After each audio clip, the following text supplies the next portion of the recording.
இப்போ சமீபத்தில் ஒருத்தர் சொல்லலையா, சாமி எல்லாம் குளிக்கும்போது எதுக்கு ட்ரெஸ்ஸு போடுறதில்ல? விஜய் சேதுபதி சொன்ன தப்பு தான். தப்பு. புரியல அவருக்கு, அதோடைய கான்செப்ட் புரியல. இல்ல, எல்லா கடவுளுக்குமே அது ட்ரெஸ்ஸோட தான் அந்த சிலையே செஞ்சுருக்காங்க. அதற்கு மேலே ஒரு துணியை போடுறாங்க. துணியை குளிக்கும்போது ஏதோ குழந்தைக்கு குளிக்கும்போது காட்டுறாங்க. அப்புறம் ட்ரெஸ்ஸு இல்ல போடும்போது அவர் என்ன சொன்னாருன்னா, குளிக்கும்போது வெளில காட்டுறீங்க, ட்ரெஸ் போடும்போது ஸ்க்ரீனை மூட்டுறீங்கன்னாரு. ரொம்ப விவரமா பேசுறாப்புல நினைச்சு. அதாங்க, அதாவது சினிமாவில் நடிச்சுட்டா எல்லாருக்கும் எல்லாம் தெரியும்னு அர்த்தம் இல்லைங்க. அவரு அவங்க எல்லாம் வெளியில பேசும்போது தான் அவங்களுக்கு எவ்வளவு விஷயம் தெரியலைங்கிறத காட்டி கொடுக்கக்கூடிய ஒரு முயற்சி. இல்ல, அது அவ்வளவுதான். விஜய் சேதுபதி இக்னாரன்ஸ் அது.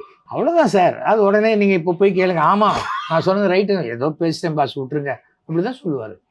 நிறைய பேரை நீங்க வந்து சினிமாவில் நடிச்சதுனால அவன் மிகப்பெரிய அறிவாளி, அண்ணன் பாரு விட்டார் ராக்கெட் அப்படி விடுவாரு, ஹெல்மெட் கூட போட்டுக்க மாட்டாரு அப்படின்னு என்ன வேணா சொல்லுவாங்க. அதெல்லாம் நீங்க சீரியஸா எடுத்துக்கிறீங்க. அது இது கேரளாவில் நடக்காது இல்ல. நீ சினிமா நடிகன் நடிச்சுட்டு போ, உன்னை யாரு கேட்டாங்கன்றவாங்க.